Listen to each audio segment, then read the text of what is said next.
Ladies and gentlemen, let me begin by saying this truth doesn't need to be dressed up in theatrics.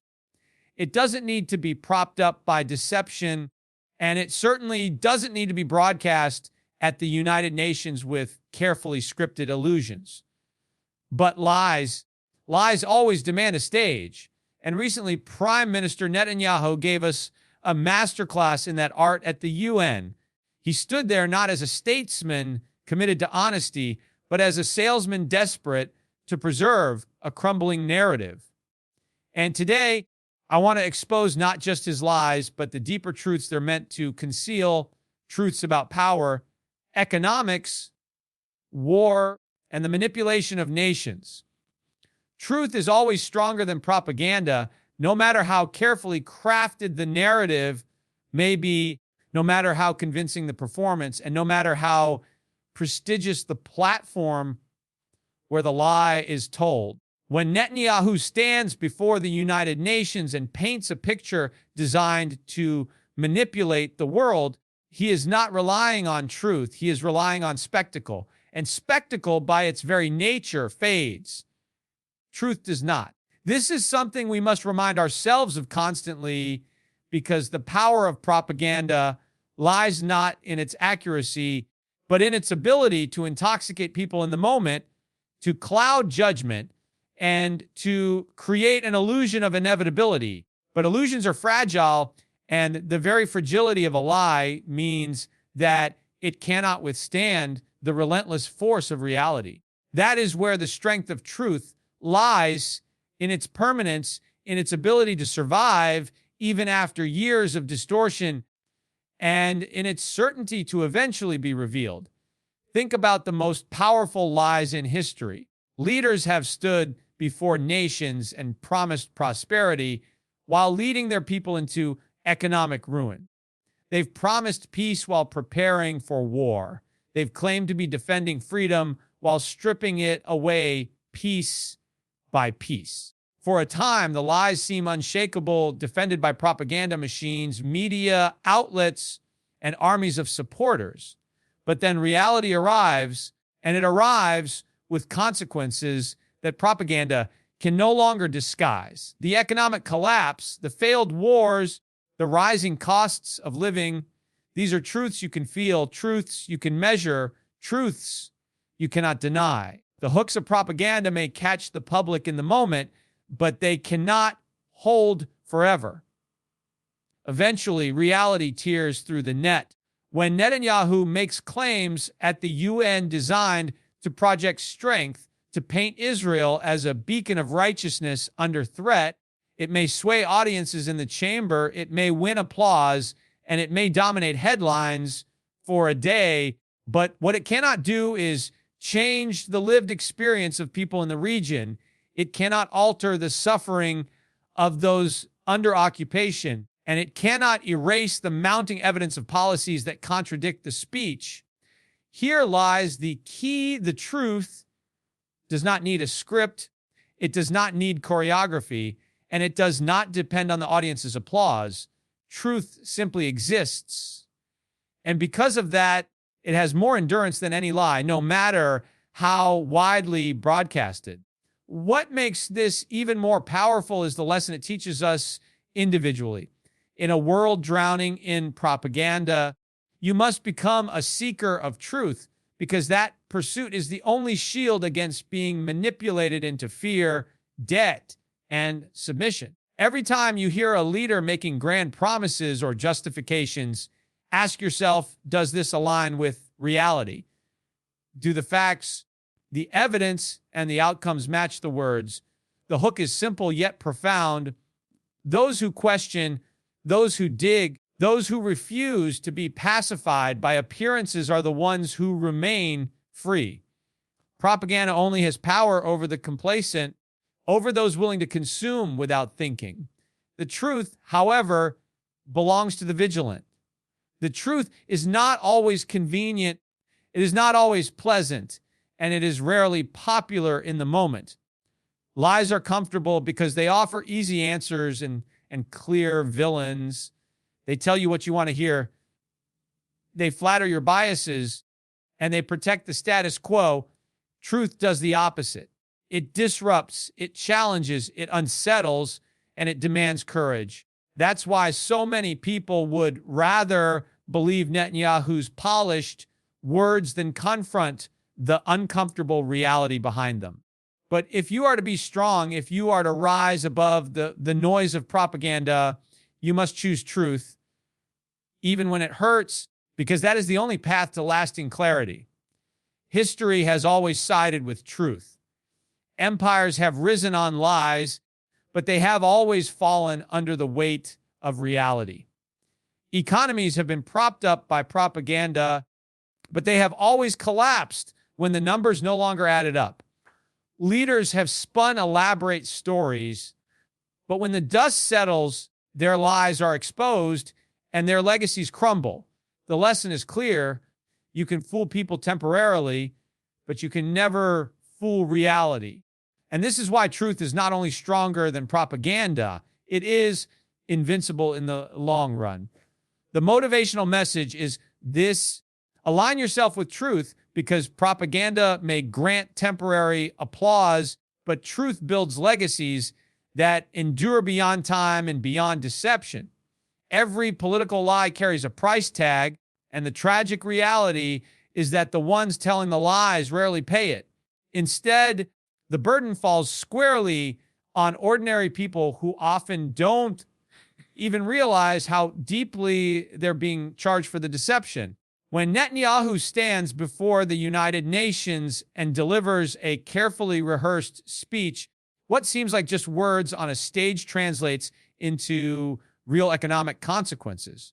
The applause of diplomats might echo through the chamber, but the echo that truly matters is felt in rising energy prices, higher food costs, government deficits, and a global economy straining under the weight of endless conflict. This is the hidden invoice of propaganda, and make no mistake, you are the one paying for it. The reason lies are so dangerous is not simply because they distort reality, but because they justify decisions that have real costs. When a leader exaggerates threats, invents dangers, or paints aggression as self-defense, those narratives become the foundation for policies that consume resources. Wars are launched, sanctions are imposed, aid is diverted, and military budgets swell. All of these decisions come with numbers attached: trillions of dollars borrowed, billions in subsidies, and the quiet bleeding of national wealth.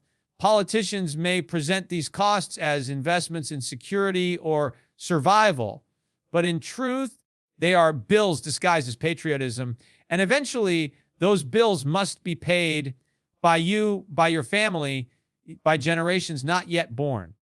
Look at history's most infamous lies, and you'll see the same outcome again and again. When leaders justified the invasion of Iraq with weapons of mass destruction that didn't exist, what followed was not only the devastation of a region, but also trillions of dollars in debt that America still hasn't recovered from.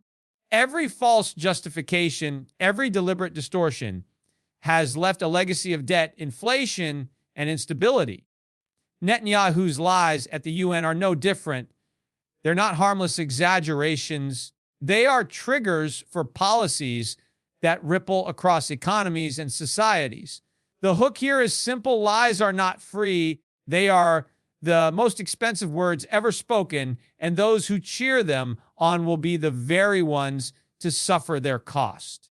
What's most dangerous is that these costs are not always immediate or obvious. A war doesn't just drain money in the present, it destabilizes markets for decades, disrupts trade routes, and plants seeds of future inflation. A fabricated narrative may not show up on your bank statement tomorrow, but it will reveal itself in the gradual erosion of your purchasing power, in the taxes you pay to service national debt, and in the opportunities your children lose because resources were squandered on illusions instead of progress. Propaganda, in this sense, is not just political theater, It's economic theft, masked in rhetoric and hidden in fine print. Every time you accept a political lie, you are volunteering to pay for it. Your silence is their permission slip. Your complacency is their blank check. Leaders count on the fact that people don't connect speeches at the UN to the price of groceries in their local store, or the size of their tax bill, or the shrinking value of their savings. But the connection is there, and it is undeniable. Words spoken on the global stage ripple into the marketplace, the household, and the daily lives of people everywhere. And here is the real motivator. You have the power to refuse to carry that cost blindly. The moment you begin questioning, the moment you start challenging the lies instead of absorbing them, you weaken the cycle. Lies thrive on acceptance, on the passivity of the people, on the assumption that no one will bother to do the math. But when you become aware, when you trace the line from propaganda to policy to personal cost, you are no longer just a spectator, you become a resistor. Awareness is not merely intellectual, it's economic survival. The truth is, lies are luxury items for politicians, but survival bills for the public. Netanyahu's words may shield him from criticism in the short term, but they expose millions to financial and moral debts that will linger long after his applause fades. So the choice before you is stark. Either carry the weight of those lies without protest, or rise up and declare that you will no longer pay for the deception of others. Because once you recognize that lies are not free, once you realize you are the one footing the bill, the motivation to reject them becomes impossible to ignore. Blind acceptance of authority has never been strength. It has always been weakness disguised as loyalty. The real strength lies in the courage to question, to demand clarity when leaders wrap themselves in grand speeches, and to insist on truth when propaganda is presented as fact. When Netanyahu stands before the UN and delivers his carefully crafted narratives, most of the room nods in agreement, not because they believe every word, but because they fear what it would mean to challenge him. That fear, that unwillingness to question, is exactly what gives lies their power. And here lies the hook. The moment you dare to ask the hard questions, you begin to dismantle the illusion. Think about how lies survive. They are not sustained by their accuracy. They are sustained by silence. Every time a false narrative goes unchallenged, it grows stronger, not because it's true, but because no one had the courage to confront it. Courage, in this sense, is not simply about bravery in battle. It's about intellectual bravery, the refusal to be intimidated by authority, titles, or institutions. It's about realizing that truth is not reserved for those on the stage. Truth belongs to anyone willing to search for it, regardless of rank. The hook is undeniable. By questioning, you seize power back from those who would rather you remain passive. History rewards those who dared to ask. When governments assured the public that the economy was stable just before financial collapses, it was the few voices that questioned the numbers who were later vindicated. When leaders justified wars on shaky evidence, it was the skeptics who were proven right as the truth unraveled. The lesson is clear. The courage to question does not just expose lies, it protects you from paying the price of deception. It is a shield against being dragged into someone else's illusion. In moments when propaganda dominates, the simple act of asking who benefits from this can be revolutionary. Netanyahu's UN speech is a perfect example of why questioning is so vital. He presents Israel as a perpetual victim, a righteous defender of democracy surrounded by enemies. But if you ask the right questions, the cracks appear immediately. Who profits from endless conflict? Who gains politically and financially from the continuation of fear, who secures billions in foreign aid while presenting aggression as defense. When you start to peel back the layers with questions like these, the story he tells collapses under its own contradictions. The hook here is that questioning doesn't just expose the lie, it exposes the motive, and once the motive is visible, the lie loses its power. What makes questioning so powerful is that it forces accountability. Leaders fear questions more than opposition because questions demand evidence, and evidence is the enemy of propaganda. A speech may stir emotions, but a single unanswered question can shatter its foundation. That is why propaganda thrives in environments where people don't question and dies in environments where people demand proof. And that is where your strength lies when you choose not to consume information passively, but to challenge it actively. You become immune to manipulation. The courage to question also sets a chain reaction into motion. When one person raises a doubt, it emboldens others to do the same. One question can break the dam of silence and flood the room with truth. This is why so much effort is invested in discouraging dissent, because the moment questioning becomes contagious, propaganda crumbles. That should be your motivation to be the first voice, the one who dares to interrupt the applause and ask, but is it true? Every falsehood exposed begins with one person refusing to accept it blindly. And here is the ultimate hook. Leaders are terrified of you discovering your own power to question, because once you realize that your voice carries weight, you no longer play the role of passive observer. You become a participant in shaping truth, a guardian against manipulation, and a force that stands between propaganda and reality. Lies survive in silence. Truth flourishes when challenged. The most powerful act you can commit against deception is not rebellion, but curiosity armed with courage. The simple refusal to accept without evidence is the spark that burns down entire fortresses of falsehood. So remember this: questioning is not weakness, it is strength. It is not disloyalty, it is responsibility. It is not rebellion against authority, it is allegiance to truth. And every time you dare to ask, you bring the world one step closer to reality and one step further away from manipulation. Wars are never fought with weapons alone. They are fought with currencies, markets, and resources. And this is the part of the story that most leaders never want to admit. When Netanyahu takes the stage at the UN, the audience hears words about security, survival, and strength. But behind every one of those words lies an economic reality that ordinary people are forced to live with.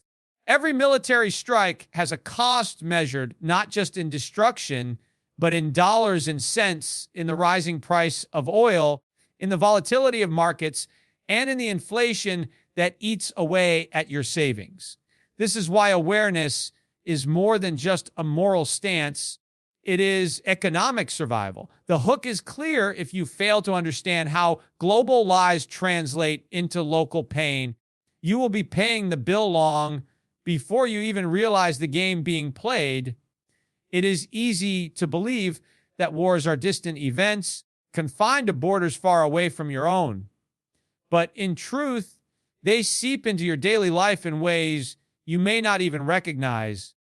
When conflicts escalate in the Middle East, oil prices climb, and suddenly the cost of filling your car or heating your home rises. When sanctions are imposed or military budgets expand, deficits balloon, and governments borrow more, feeding inflation that reduces your purchasing power. And when markets react to instability, investments you rely on for retirement or security lose value.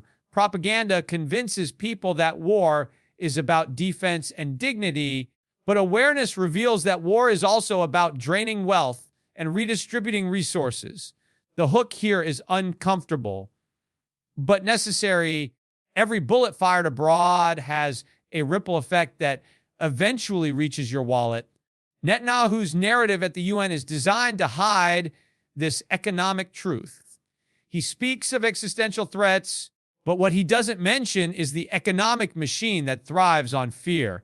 Defense industries surge when conflicts rise, foreign aid flows into military programs, and politicians secure influence by presenting themselves as indispensable protectors.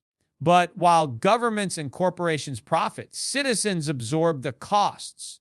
Inflation doesn't hit the podium at the UN, it hits the grocery store shelves, the small businesses, the working families trying to stretch every paycheck. Awareness forces us to connect those dots and to recognize that geopolitical lies are not abstract. They are invoices written in economic terms that you are compelled to pay.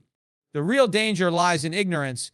If you don't understand the link between propaganda and economics, you will accept rising prices as random events, deficits as unavoidable, and debt as just part of modern life. But awareness pulls back the curtain. It reveals that wars justified by half-truths are financed by your taxes, that interventions defended as noble causes are funded by your labor, and that every expansion of conflict is mirrored by an expansion of government debt that will haunt your children. Awareness is empowerment because it transforms you from a passive victim of these decisions into an active observer who can prepare, protect, and resist. Here's a hook that should not be ignored. Propaganda thrives on distraction, while awareness thrives on connection. The moment you connect Netanyahu's speech to the price you pay at the pump or the erosion of your savings, the illusion begins to crumble. Propaganda wants you to see war as a matter of national pride or religious destiny, but awareness forces you to see it as a matter of economics, who profits, who pays, and who suffers. Once you ask those questions, the truth becomes unavoidable. Awareness also demands preparation. It is not enough to simply see the link between lies and costs. You must act on it. If governments are inflating their currencies to finance wars, you must protect yourself from that inflation. If markets are being destabilized by global lies, you must recognize the need to diversify, to hold assets that are immune to manipulation, and to prepare for volatility rather than be blindsided by it. Awareness is not passive knowledge. It is active defense. The hook is sharp here. You can either prepare for the consequences of propaganda or you can be crushed by them. There is no neutral ground, and perhaps the most empowering truth is that awareness spreads. When you begin to question the economic impact of propaganda, others around you do too. The illusion weakens not because one person resists, but because millions begin to connect the dots. Awareness turns citizens into skeptics, skeptics into truth seekers, and truth seekers into forces that can no longer be manipulated by empty words on a stage. That is why propaganda is loud and repetitive. It fears awareness more than anything else. So when you hear speeches filled with drama and deception, remember this: the battle is not only over territory, it is over resources, currencies, and wealth. And the side that wins is often the one that controls the narrative. But awareness gives you control over yourself, your choices, and your future. It is the one weapon they cannot take from you. And once you wield it, you are no longer a passive spectator. You become a shield against the very economic manipulation designed to enslave you. Fear has always been the most effective weapon of politicians, more powerful than any bomb or missile, because it requires no battlefield, no armies, and no direct confrontation. Fear is invisible, yet it controls minds, dictates behavior, and justifies policies that people would never accept in its absence. When Netanyahu stood at the UN, his words were carefully chosen not just to persuade, but to instill fear.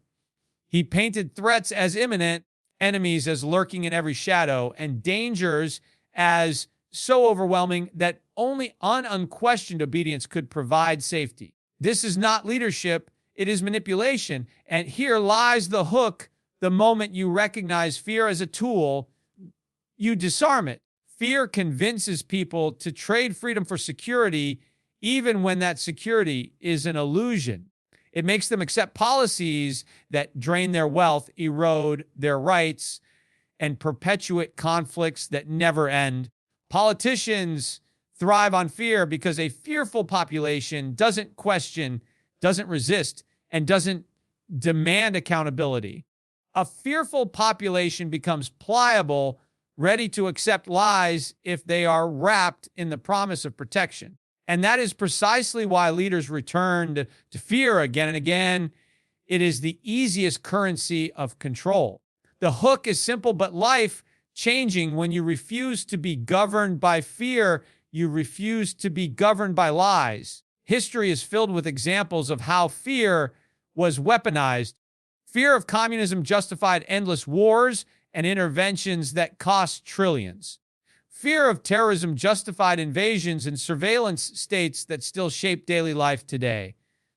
Now, fear of existential threats in the Middle East is used to secure aid, expand military budgets, and silence dissent. Each time, the pattern is the same. Fear creates urgency, urgency creates compliance, and compliance allows deception to thrive. But awareness of this pattern flips the power dynamic. When you understand that fear is a tool, you stop being its victim and start being its challenger. Netanyahu's UN speech followed this script precisely. By magnifying threats, he presented himself as the indispensable protector, the shield against chaos. But ask yourself who benefits most when fear dominates. It isn't the ordinary citizen struggling with inflation. It isn't the worker watching wages lose value, and it certainly isn't the families living in the conflict zones themselves. The beneficiaries are those who profit from war, from defense contracts, from the flow of aid, and from the consolidation of political power. Fear doesn't protect you. It protects the system that exploits you. And once you see this, the hook is undeniable. Fear is not a warning, it's a sales pitch. The truth is, fear enslaves, but awareness liberates.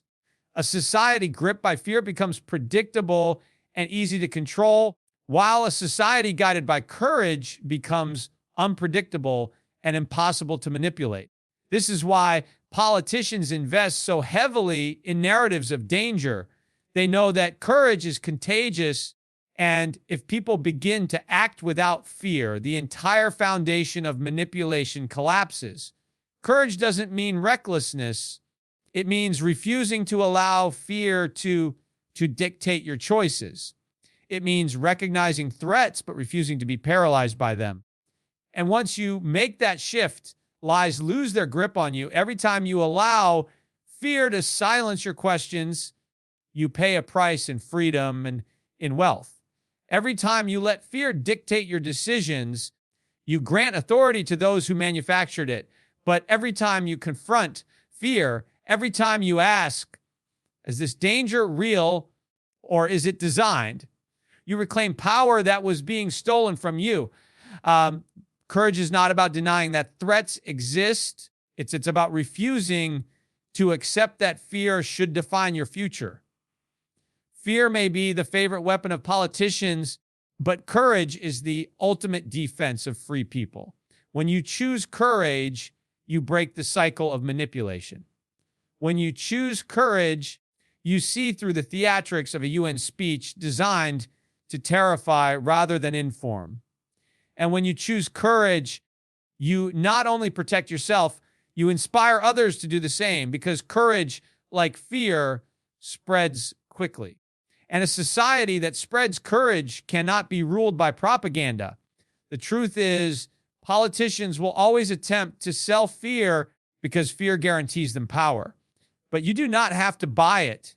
you can refuse, you can resist, and you can rise above it. Once you do, the chains of fear that once bound you turn to dust, and the lies built on fear collapse with them. That is the liberation that awareness brings, and that is the weapon they fear most. You unafraid, unwilling to bow, and determined to see truth for what it is. Change does not begin in parliaments, nor does it originate in the grand chambers of the United Nations, where leaders like Netanyahu deliver speeches laced with half-truths. Change begins with individuals who refuse to remain silent, individuals who demand accountability, even when the system is designed to deflect it. Accountability is not something leaders voluntarily embrace. It is something they are forced to accept when people insist on it. The hook here is powerful. The world only changes when ordinary people refuse to carry the weight of extraordinary lies. When leaders stand before the world and deliver narratives that distort reality, their hope is not that you will believe every word. It is that you will not care enough to challenge them. They rely on the apathy of the masses, the fatigue of citizens who feel powerless, and the assumption that one voice cannot make a difference. But history teaches the opposite. Every major transformation began with a minority who refused to be complicit. One whistleblower, one journalist, one activist, one citizen who chose to question rather than comply. That spark is what ignites movements, and movements are what topple lies. The hook is undeniable. Accountability begins with one, but it never ends with one. Netanyahu's performance at the UN is designed to present Israel as above accountability, immune to scrutiny, and beyond reproach. But every empire, every powerful leader, every nation that believed itself untouchable eventually discovered that accountability cannot be postponed forever. Lies collapse, but they collapse faster when people demand truth. The mistake too many make is believing that accountability belongs only to politicians or institutions. In reality, accountability belongs to you. It begins with your willingness to call out deception, to expose inconsistencies, and to demand evidence when you are told to accept rhetoric. That is why accountability is not just a civic duty.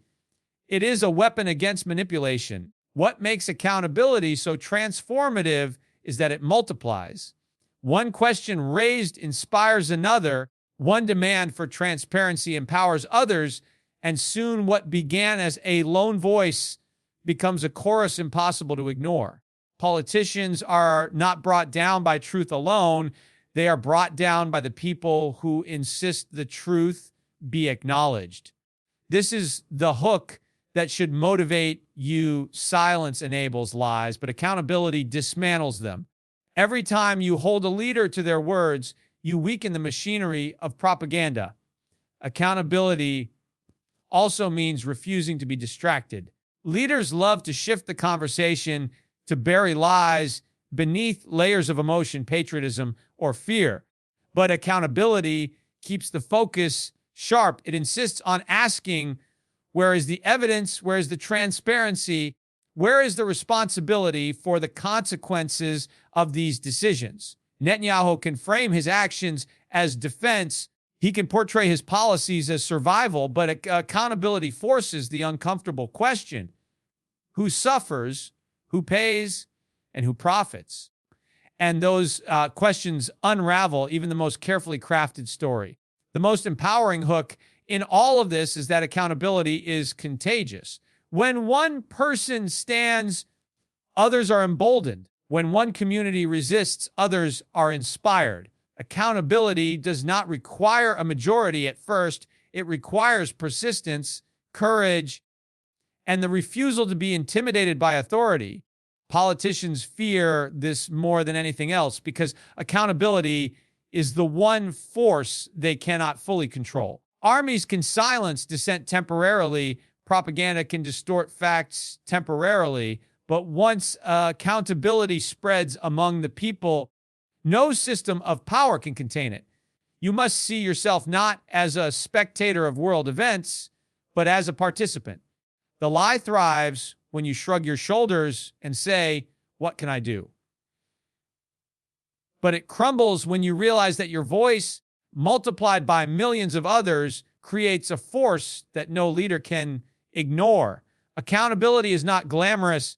It doesn't earn standing ovations at the UN, but it shapes history in ways speeches never can. It is accountability that topples corrupt governments, that ends unjust wars, that exposes economic frauds, and that clears the fog of propaganda. And the hook that should resonate deepest is this: if you do not demand accountability, you will inherit the consequences of lies you never challenged. Your silence is not neutral, it is compliance. But when you demand accountability, you reclaim ownership of truth, of justice, and of the future itself. Accountability is the antidote to deception, the cure to propaganda, and the foundation for a world built not on illusions, but on reality. The choice is always yours. Either allow lies to rule unchecked or be the voice that calls them to account. And when enough voices rise together, even the most powerful deceptions crumble into dust.